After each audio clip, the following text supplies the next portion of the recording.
வணக்கம் happy traders zone viewers. நம்ம சேனலில் stock market, IPO, mutual fund, investment and trading பற்றின எஜுகேஷனல் கண்டென்ட் வீடியோ ஷேர் பண்ணிட்டு வந்துட்டு இருக்கோம். இது வரைக்கும் சேனலை சப்ஸ்கிரைப் பண்ணி சப்போர்ட் பண்ணிட்டு இருக்கிற எல்லா நண்பர்களுக்கும் என்னோட மனமார்ந்த நன்றி. மேலும் சப்ஸ்கிரைப் பண்ணாதவங்க உடனே நம்ம சேனலை சப்ஸ்கிரைப் பண்ணிட்டு அந்த பெல் ஐக்கானையும் தட்டி விடுங்க. எங்களுக்கு இது மிகப்பெரிய ஒரு மோட்டிவேஷனலாக இருக்கும் நண்பர்களே. வாங்க நாம இன்னைக்கான வீடியோக்குள்ள போகலாம். ஹாப்பி ட்ரேடர்ஸ் ஒன்ல கொடுக்குற கண்டென்ட் எஜுகேஷன் பர்பஸ்க்கு மட்டுமே பிரசன்டரோட பர்சனல் எக்ஸ்பீரியன்ஸ் பேஸ் பண்ணது. நாங்கள் செபி ரிஜிஸ்டர்ட் அனலிஸ்ட் இல்ல. ஸோ இது ஃபினான்ஷியல் அட்வைஸ்னு எடுத்துக்காதீங்க. இந்த வீடியோவை நீங்கள் பார்ப்பதன் மூலம் இதில் உள்ள பொதுப்பு துதப்பை நீங்கள் ஏற்றுக்கொள்கிறீர்கள் என நாங்கள் கருதுகிறோம். ஹலோ நண்பா, நம்ம சேனலை சப்ஸ்கிரைப் பண்ற முதல் 1000 வாடிக்கையாளர்களுக்கு என்னோட மியூச்சுவல் ஃபண்ட் மற்றும் லாங் டேர்ம் போர்ட்ஃபோலியோ ஸ்டாக்ஸை வந்து ஷேர் பண்ணலாம் அப்படின்னு இருக்கேன். நீங்க அதில் பங்கேற்றுக்கணும் அப்படின்னாக்கா உடனே நம்ம சேனலை சப்ஸ்கிரைப் பண்ணுங்க. இந்த வீடியோவில் நம்ம என்ன பார்க்க போதும் அப்படின்னாக்கா ட்ரேடிங் பண்ணி நம்மளால வந்து பணக்காரன் ஆக முடியுமா முடியாதா அப்படின்றத பத்தின ஒரு சுருக்கம் தான் இந்த வீடியோல வந்து நம்ம பார்க்க போறோம். ஸோ நம்ம வந்து எந்த மாதிரியான ட்ரேடை எடுக்கணும், எந்த மாதிரி இன்வெஸ்ட்மெண்ட்ஸ் பண்ணணும், ஸோ நம்மளால லாபம் பண்ண முடியுமா முடியாதா அப்படின்றத பத்தி எல்லாம் பார்க்க போறோம். வாங்க இப்போ நம்ம வீடியோக்குள்ள போகலாம். ஸோ நண்பா, இப்போ நம்ம வந்து ட்ரேடிங் அப்படின்னா என்னன்றதை பார்க்கணும். நம்ம ட்ரேடிங் அப்படின்னா என்ன சொல்லுவாங்கனாக்கா வர்த்தகம் அப்படின்னு சொல்லுவாங்க. ஜென்ரலாக என்ன அப்படின்னாக்கா நம்ம வந்து ஒரு பொருளை வாங்குறோம், இல்லைன்னா ஒரு பொருளை விற்கிறோம். ஒன்று வாங்கிட்டு விற்கிறோம், இல்லைன்னா வித்துட்டு விற்ற பொருளை மறுபடியும் வந்து வாங்குறோம். இதுதான் வந்து ட்ரேடிங். ஓகேவா? ஸோ பொதுவாக என்னன்னாக்கா வாங்குறது விற்கிறது, விற்கிறது வாங்குறது, இது எல்லாமே நம்ம மாற்றி மாற்றி பண்ணோம் அப்படின்னாக்கா அதுக்கு பேர் ட்ரேடிங். இதை வந்து ட்ரேடிங்க்கும் இன்வெஸ்ட்மெண்ட்டுக்கும் என்ன வித்தியாசன்றதை ஃபர்ஸ்ட் நம்ம புரிஞ்சுக்கணும். ஸோ இன்வெஸ்ட்மெண்ட்லேயும் நம்ம வாங்க தான் போதும், விற்க தான் போதும். ட்ரேடிங்கில் நம்ம என்ன பண்ண போதும், வாங்க தான் போதும், விற்க போதும். ஆனால் ட்ரேடிங்கில் எவ்வளோ நேரம் நம்ம வந்து வச்சிருக்கிறோம், வாங்கி வச்சு விற்கிறோம், இன்வெஸ்ட்மெண்ட்டில் எவ்வளோ நேரம் வாங்கி வச்சு விற்கிறோம் அப்படின்ற அந்த வச்சிருக்கிற டியூரேஷன், நம்ம எவ்வளோ நேரம் வச்சிருக்கோன்றதை பொறுத்து தான் இது வந்து ட்ரேடிங்கா இன்வெஸ்ட்மெண்ட்டா அப்படின்றதே நம்ம வந்து குறிப்பிடுறோம். ஸோ நம்ம வந்து வருஷ கணக்காக நம்ம வந்து வச்சிருக்கோம். 5 வருஷம், 10 வருஷம், 15 வருஷம், 20 வருஷம் வாங்கி இன்னைக்கு வாங்கிட்டு அது 5 வருஷம், 10 வருஷம், 20 வருஷம் நம்ம வச்சு 20 வருஷம் கழிச்சு விற்கிறோம், இல்லை அப்படியே வச்சுக்கிறோம் அப்படின்னா அதுக்கு பேர் இன்வெஸ்ட்மெண்ட். இப்போ இன்னைக்கு இப்பவே வாங்கி ஒரு 20 நிமிஷத்துல, இல்ல ஒரு 2 நிமிஷத்துல, இல்ல 2 நாள்ல, 2 வாரத்துல, இல்ல 2 மாசத்துல நம்ம விற்கிறோம் அப்படின்னா அதுக்கு பேர் ட்ரேடிங். நீங்க வந்து 2 நிமிஷத்துல வித்தீங்கன்னா அந்த ட்ரேடிங்க்கு ஒரு பேரு. நீங்க 2 மணி நேரத்துல வித்தீங்கன்னா அந்த ட்ரேடிங்க்கு ஒரு பேரு இருக்கு. நீங்க 2 நாள் இல்ல 2 வாரத்துல வித்தீங்கன்னா அந்த ட்ரேடிங்க்கு ஒரு பேரு இருக்கு. அதே மாதிரி 2 மாசம் வச்சிருந்து நீங்க விக்கிறீங்க அப்படின்னா அதுக்கு அந்த ட்ரேடிங்க்கு ஒரு பேரு. ஸோ இந்த மாதிரி அந்த டியூரேஷனுக்கு ஏற்ற மாதிரி தான் இன்வெஸ்ட்மெண்ட் அண்ட் ட்ரேடிங்னு பிரிச்சிருக்காங்க. அதே மாதிரி அந்த ட்ரேடிங்குள்ள வர டியூரேஷனுக்கு ஏற்ற மாதிரி ட்ரேடிங்லேயே வந்து பல வகையாக வந்து பிரிச்சிருக்காங்க. ஸோ இதை பற்றி எல்லாமே நம்ம வந்து டீட்டெயில்டாக வந்து இன்னொரு வீடியோவில் பார்க்கலாம். இப்போ வந்து ட்ரேடிங் அப்படின்னும் போது நம்ம என்ன பண்ணுறோம் அப்படின்னாக்கா பையிங் அண்ட் செல்லிங் தான் பண்ணுறோம். ஆனால் எதெல்லாம் வந்து நம்ம பையிங் அண்ட் செல்லிங் பண்ணுறோம் அப்படின்னு பார்த்தோம் அப்படின்னாக்கா ஸ்டாக்ஸ். ஸ்டாக்ஸ்னாக்கா ஒரு கம்பெனியுடைய பங்கு வாங்குறது, விற்கிறது. அப்புறம் அந்த பங்குக்கான ஈக்குவல் டெரிவேட்டிவ்ஸ், அதாவது என்னன்னா ஃபியூச்சர்ஸ் அண்ட் ஆப்ஷன்ஸ் அப்படின்னுவாங்க. அதுக்கப்புறம் வந்து இண்டெக்ஸ்ன்னு சொல்லுவாங்க. Nifty, bank Nifty, fin Nifty, Sensex, இதில் எல்லாமே வந்து பையிங் அண்ட் செல்லிங்ஸ் வந்து பண்ணுவாங்க. இது எல்லாமே வந்து இது மட்டும் இல்லாமல் கமாடிட்டி இருக்கு, இன்னும் வந்து ஃபாரெக்ஸ் இருக்கு. இது எல்லாமே வந்து வாங்குறது, விற்கிறது எல்லாமே வந்து நம்ம வந்து பண்ணலாம். ஓகேவா?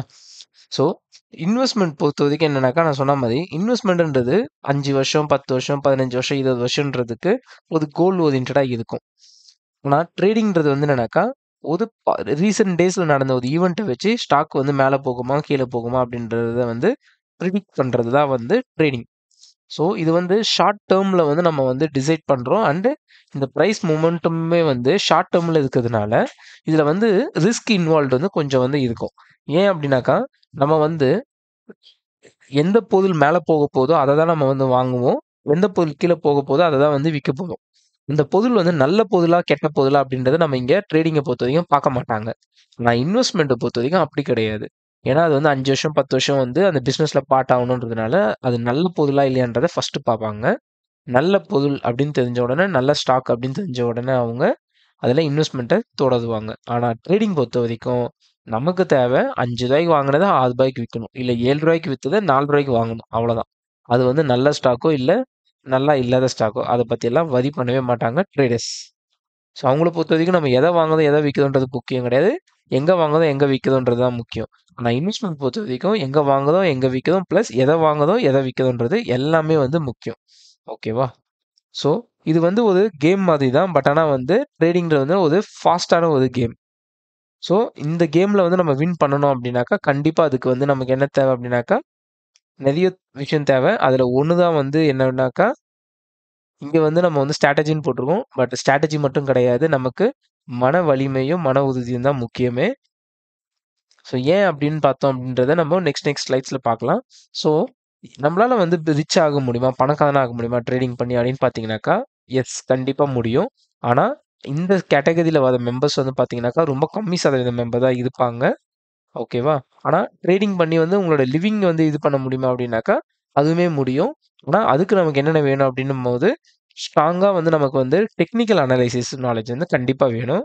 அதை வந்து நம்மளோட சேனலில் வந்து அப்கமிங் வீடியோஸில் உங்களுக்கு எதனா வந்து டெக்னிக்கல் நாலேஜ் ஷேர் பண்ணணும் அப்படின்னாக்கா நீங்கள் உங்களுக்கு எந்த மாதிரி டெக்னிக்கல் நாலேஜ் வேணுன்றத கமெண்ட்டில் போடுங்க. அதை நான் உங்களுக்கு ஃப்ரீ கண்டென்ட்டாகவே நம்ம வந்து போடலாம்.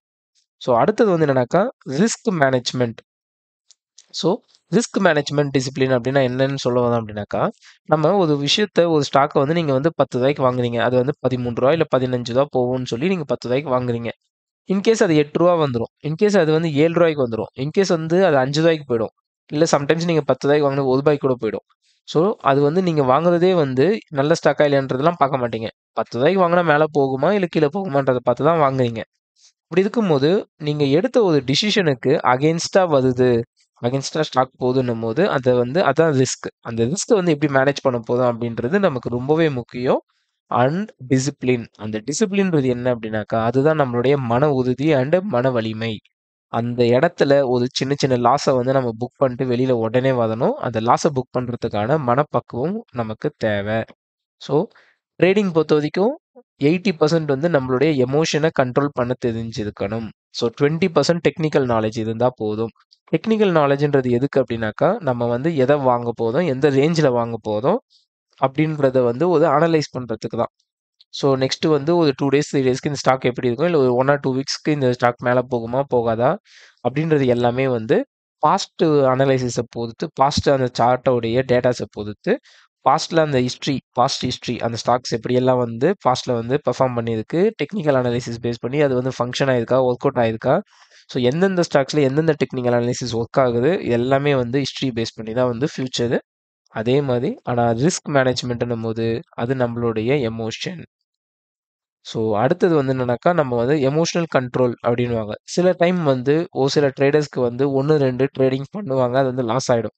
ஒரு ட்ரேடு லாஸ் ஆனோனே என்ன ஆயிடுவாங்க அப்படின்னாக்கா, நம்ம லாபம் பண்ணணும் அப்படின்றத போயி, நம்ம பண்ண லாஸ ரெக்கவர் பண்ணணும் அப்படின்ற ஒரு மனப்பக்குவத்துக்கு வந்துருவாங்க.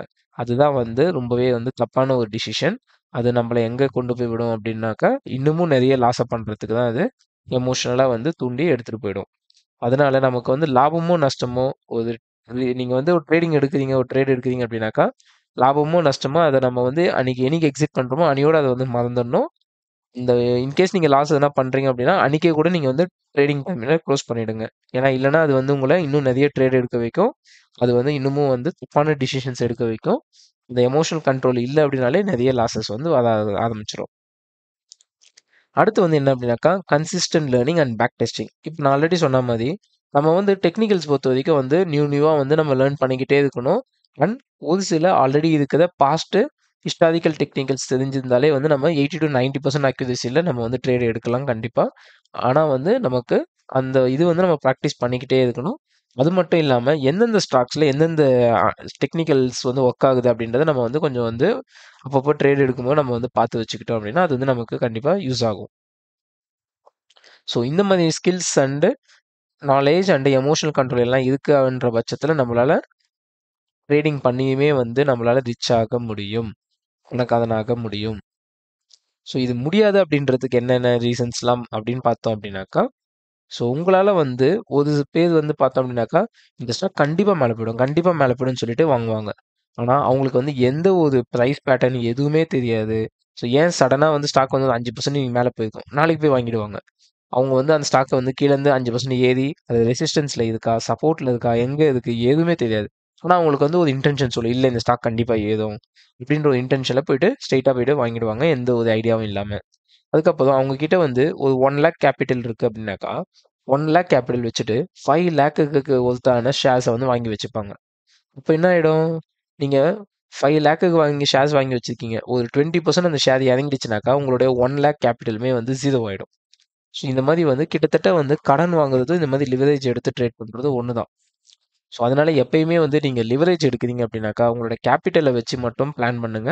லிவரேஜ்ன்றது எப்போ எடுக்கணும் அப்படின்னாக்கா வேற வழியே இல்லை, உங்களுக்கு லிவரேஜ் எடுத்து தான் ஆகணும்னா மட்டும் எடுங்க. அதுவுமே ரொம்ப லிவரேஜ் எடுக்காதீங்க. அடுத்தது வந்து ரிவெஞ்ச் ட்ரேட். ஸோ நாம ப்ரீவியஸாக பேசின மாதிரி ஒரு ட்ரேட் லாஸ் ஆயிடுச்சு அப்படின்னாக்கா உடனே நம்மளோட டெர்மினலை க்ளோஸ் பண்ணிட்டு அடுத்த நாளைக்கு அடுத்த ட்ரேடுக்கு போயிடுங்க. நீங்கள் வந்து டெர்மினல் முன்னாடி உக்காந்துட்டு இருந்தீங்க அப்படின்னாக்கா டெய்லியும் சார்ட் பார்க்கும்போது என்ன ஆகுனா ஒரு லாஸ் ஆயிடுச்சுனாலே வந்து நாம ரெக்கவர் பண்ணணும்னு சொல்லி தப்பான டிசிஷன்ஸில் revenge trade. So buy sell மாற்றி மாற்றி போடுவோம் நாம. நீங்கள் பை பண்ணால் செல் ஆகும், செல் பண்ணால் பை ஆகும், மேலே போகும், அப்படியே வந்து போயிட்டே இருக்கும். அது உங்களை ஒரு மென்டல் பீஸே வந்து போயிடும். அப்போ நீங்கள் வந்து கம்ப்ளீட்டாகவே வந்து ட்ரேடிங்கை வந்து வெறுக்கிற மாதிரி ஆயிடுவீங்க. ஸோ அதனால ரிவெஞ்ச் ட்ரேட் எப்பயுமே கூடவே கூடாது. அடுத்தது வந்து என்னன்னாக்கா ட்ரேடிங் பொறுத்த வரைக்கும் நீங்கள் 1-2 ட்ரேட் வந்து ஃபெயில் ஆனோன்னா அடுத்து நம்ம வந்து ஆல்ரெடி ஒரு 10 ட்ரேட் எடுக்கிறீங்க. முதல்ல ஒரு 2 ட்ரேடு வந்து ஃபெயிலியர் ஆன உடனே நீங்கள் வந்து அடுத்த 8 ட்ரேடையும் வந்து பயந்து போய் க்ளோஸ் பண்ணிவிடுவீங்க. ஆனால் வந்து அந்த 8 ட்ரேடுமே வந்து பார்த்துருந்தீங்கன்னா லாபத்தில் போய் முடிஞ்சிருக்கும். ஸோ அதனால நீங்கள் ஒரு ட்ரேடிங்க்கு முன்னாடி நீங்கள் ஒரு என்ட்ரி எடுக்கிறதுக்கு முன்னாடி தான் உங்களுக்கு டிசிஷன் இருக்கணும். அந்த என்ட்ரி எடுத்ததுக்கப்புறம் அந்த டிசிஷனை மாற்றவே கூடாது. எய்தர் நீங்கள் வின் பண்ணுறீங்களோ இல்லை லூஸ் பண்ணுறீங்களோ. ஓகேவா? ஆனால் இதில் வந்து பார்க்கும்போது என்னன்னாக்கா ஒரே நாளில் நம்ம வந்து பணக்காரன் ஆயிடலாம். 1,00,000 இன்னைக்கு போட்டால் நாளைக்கு 2,00,000 அப்படின்ற ட்ரிபிள் பண்ணுற இடம் கிடையாது. மார்க்கெட் பொறுத்த வரைக்கும் இது ஏடிஎம் மிஷின் கிடையாது. உங்களுக்கு எவ்வளோ வேணுமோ அவ்வளோலாம் கொடுக்காது. மார்க்கெட் எவ்வளோ தருதோ அதை தான் நம்ம எடுத்துக்கணும். ஸோ அதனால வந்து சில பைசா வரும், சில பைசா போகும். ஆனால் நாம ஒழுங்காக வந்து ட்ரேட் பண்ணணும். அது மட்டும் இல்லாமல் இது வந்து குயிக்காக ரிச் ஆகிறதுக்கான வழி கிடையாது. ரிச் ஆகிறதுக்கான வழி நீங்கள் பணக்காரன் ஆகிறதுக்கான வழி ட்ரேடிங், இன்வெஸ்ட்மெண்ட். ஆனால் உடனே பணக்காரன் ஆகிறதுக்கான வழி ட்ரேடிங்கும் கிடையாது, இன்வெஸ்ட்மெண்ட்டும் கிடையாது. So okay. நீங்கள் வந்து இப்போ வந்து சொல்லிட்டீங்க. நான் வந்து நிறையவும் இது பண்ணக்கூடாதுன்றீங்க, இவ்வளவும் பண்ணக்கூடாதுன்னா நான் இப்போ என்னதான் பண்ணுறது அப்படின்னு கேட்டிங்கனாக்கா ஒரு ரியலிஸ்டிக் எக்ஸ்பெக்டேஷன் நம்ம வைக்கலாம். அது மட்டும் இல்லாமல் நம்ம வந்து அதை கம்மியாக வச்சுக்கணும். ஃபஸ்ட்டு கொஞ்சமாக நம்ம இன்க்ரீஸ் பண்ணிகிட்டே போகலாம்.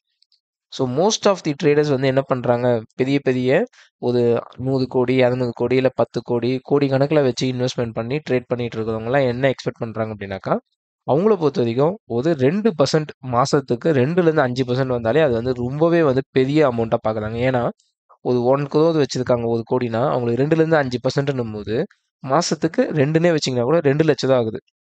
ஸோ வருஷத்துக்கு பார்க்கும்போது 24 லட்சம் தான் வருது. ஸோ வருஷத்துக்கு 24 லட்சம் தான் போது அவங்க ஒரு 3 வருஷம் அதிலேயே வந்து இல்லை ஒரு 3 வருஷத்துலேயே வந்து 1 கோடி ரூபா வச்சு 1 கோடி ரூபா சம்பாதிச்சிடுறாங்க. அடுத்து என்ன பண்ணுவாங்கன்னா அந்த 2 கோடி ஆயிடுது. அந்த 2 கோடியை வச்சு அடுத்த வந்து 4 கோடியா வந்து பண்ணுறதுக்கு இன்னொரு 3 வருஷம் 8 கோடி.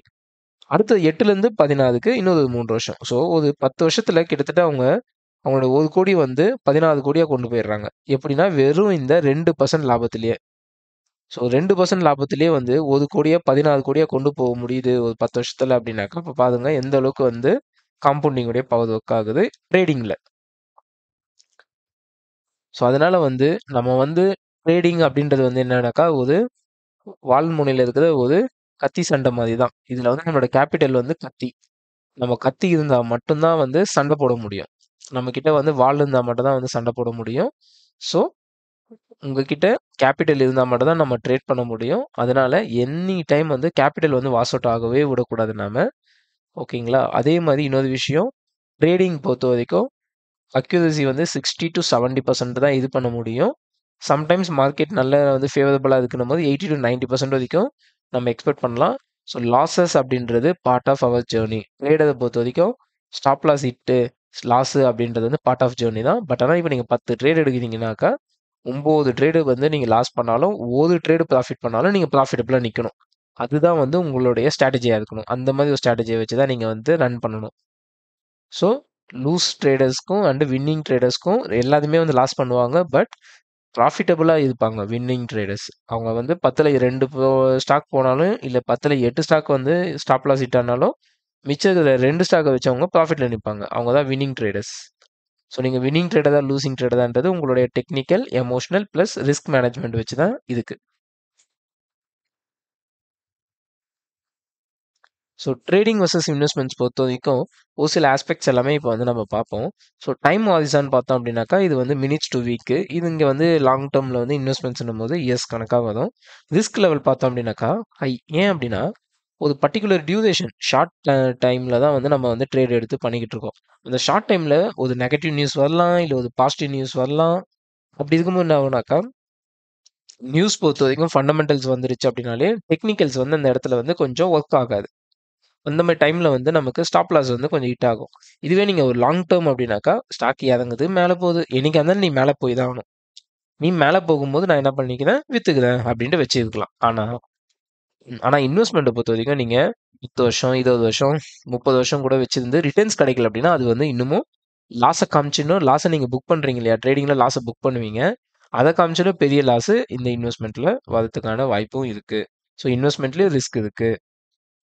அடுத்ததான் வந்து ஸ்கில். நமக்கு வந்து அந்த ஸ்கில் வேணுமா வேணாமா அப்படின்னாக்கா ட்ரேடிங் பொறுத்த வரைக்கும் டெக்னிக்கல் அனாலிசிஸ் ஸ்கில் வேணும். அண்ட் இன்வெஸ்ட்மெண்ட் பொறுத்த வரைக்கும் ஃபண்டமெண்டல் அனாலிசிஸ் கண்டிப்பாக வேணும். ஆனால் இன்வெஸ்ட்மெண்ட்டை பொறுத்த வரைக்கும் டெக்னிக்கல் அனாலிசிஸ் வேணுமா வேணாமான்னு கேட்டிங்கனாக்கா டெக்னிக்கல் அனாலிசிஸ் இருந்தால் இன்வெஸ்ட்மெண்ட்லையுமே நல்லது. ஏன்னா வந்து ஒரு ஸ்டாக்கை கம்மி ப்ரைஸில் வாங்குறதுக்கு டெக்னிக்கல் அனாலிசிஸ் வந்து ரொம்பவே யூஸ்ஃபுல்லாக இருக்கும். ஸோ நல்ல பொருளை மட்டும் வாங்கக்கூடாது. நல்ல பொருளாகவே இருந்தாலும் அதை கம்மி ப்ரைஸில் வாங்கினா தான் அதிக ப்ரைஸில் விற்க முடியும். 10 பொருள் என்ன சொல்கிறது, ஒரு 10 ஒரு நல்ல பொருள்ன்றதுக்காக 10 பொருள் நீங்கள் 50 வாங்குனீங்கன்றதுக்காக அது மறுபடியும் உடனே 50லேருந்து 100 போயிடாது. ஸோ அதனால் நல்ல பொருளை வாங்கணும், கம்மி ப்ரைஸில் வாங்கணும், ரெண்டுமே முக்கியமானது. ஸோ டெக்னிக்கல் அனலைசிஸ்ன்றது வந்து இன்வெஸ்ட்மெண்ட்டுக்குமே ரொம்பவே முக்கியமானது.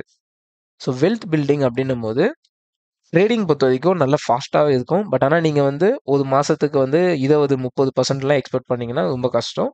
ஒரு 2லேருந்து 5% மார்க்கெட் நல்லா இருந்தால் ஒரு 8லேருந்து ஒரு 10% நம்ம எதிர்பார்க்கும் பட்சத்தில் சீக்கிரமாகவே நம்ம வெல்த்தை வந்து பில்ட் பண்ணிடலாம். ஆனால் இன்வெஸ்ட்மெண்ட் பொறுத்த வரைக்கும் வருஷத்துக்கு 18-16% தான் வந்து இது. பட் ஆனால் வந்து ரிஸ்க் வந்து கம்மியாக இருக்கும். அப்படியே ஸ்லோ அண்ட் ஸ்டடியாக வந்து நம்மளோட போர்ட்ஃபோலியோ வந்து இன்க்ரீஸ் ஆகிட்டே போயிட்டுருக்கும். ஸோ இப்போ வந்து பார்த்தீங்கன்னாக்கா நம்மளால முடியுமா முடியாதான்றதை பார்த்துட்டோம். எந்தெந்த சீனரிஸ்ல இருந்தால் பண்ணலாம் அப்படின்றத பற்றியும் பார்த்துட்டோம். ஸோ டிசிப்ளின், ஒரு பக்காவான டெக்னிக்கல் ஸ்ட்ராட்டஜி, அதுக்கப்புறம் பேஷன்ஸ், அதுக்கப்புறம் வந்து எமோஷனல் கண்ட்ரோல். இது எல்லாமே இருந்தது அப்படின்னாக்கா கண்டிப்பாக நம்மளால வந்து பண்ண முடியும். ஸோ நீங்கள் வந்து ட்ரேடரா இல்லை இன்வெஸ்டரா இல்லை நீங்கள் மார்க்கெட் நியூவா அப்படின்றத வந்து நம்மளோட வீடியோவில் கமெண்ட் பண்ணிடுங்க மறக்காம. மேலும் இந்த வீடியோவை லைக் பண்ணிவிட்டு நம்ம சேனலை சப்ஸ்கிரைப் பண்ணுங்கள். உங்களுடைய முழு சப்போர்ட்டையும் நம்மளுடைய ஹாப்பி ட்ரேடர்ஸ் ஒன்றுக்கு ப்ரொவைட் பண்ணுங்கள். நன்றி நண்பர்களே.